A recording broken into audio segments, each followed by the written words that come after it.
Қайырлы күн. Бүгін біз ауызда еритін жұмсақ снекерс сортын дайындаймыз. Ол үшін біз жұмыртқамыздың сары уызы мен ақ уызын бөлек осылай екі ыдысқа бөліп аламыз. Құрғақ ингредиенттерімізді осылай араластырып қосып дайындаймыз. Жұмыртқаның ақ уызына шекер қоса отырып, шекерді қоса отырып, осылай көпіршік болғанша араластырамыз. Ақ уызымыз осылай ыдысты төңкергенде ақпайтын болу керек. Сары уызға қалған шекерімізді қосып араластырамыз. Үстінен сүтімізді, сұйық майымызды құямыз. Миксерді ең төменгі жылдамдықта қойып, араластырып қойған құрғақ заттарымызды саламыз. Ақ уызымызды 3 бөлікке бөліп, астынан төмен қарай араластырамыз.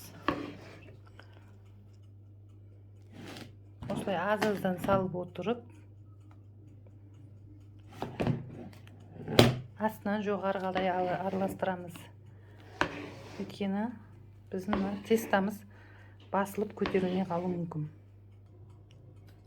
Осылай толық араластырып болған соң екіге бөліп теңдей қылып құйып шығамыз.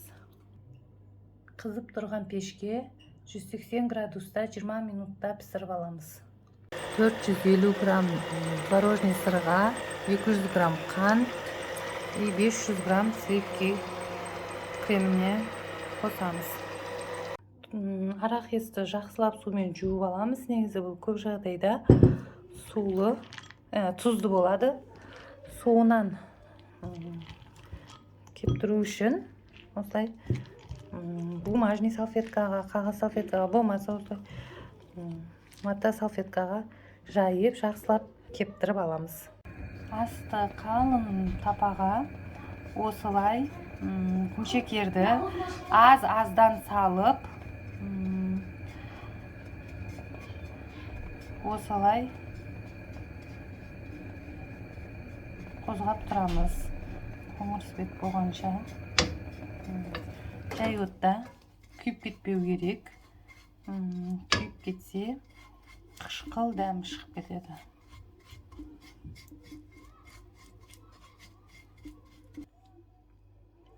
Осындай түске енген кезде сары майымызды саламыз.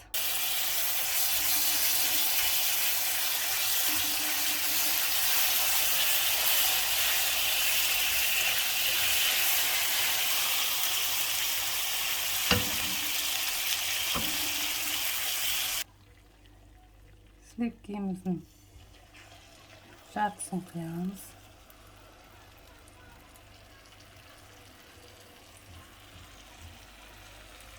Біріккенше тиіспейміз. Болған карамелді осылай ыдысқа құйып аламыз. Содан сырғыған арахисті осылай тапада қызарғанша қуырып аламыз.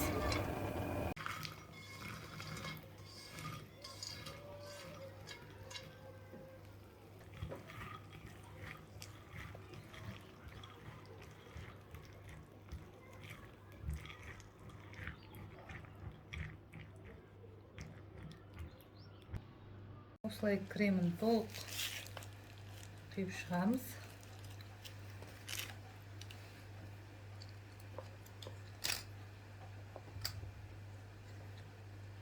Тегістеп, жақсылап жағып аламыз. Пластинкасын осылай ортасына жағып,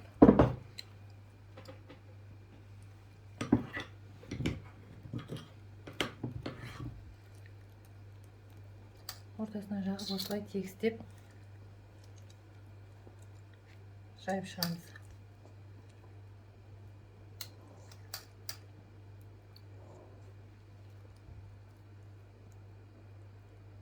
Қалған кремді бетіне шұқалап Осылай қалған кремін бетіне жұқалап жағып шығамыз.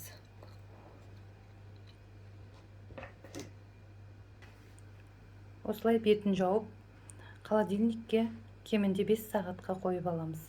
Формадан шығарып, ганажын осылай құйып аламыз.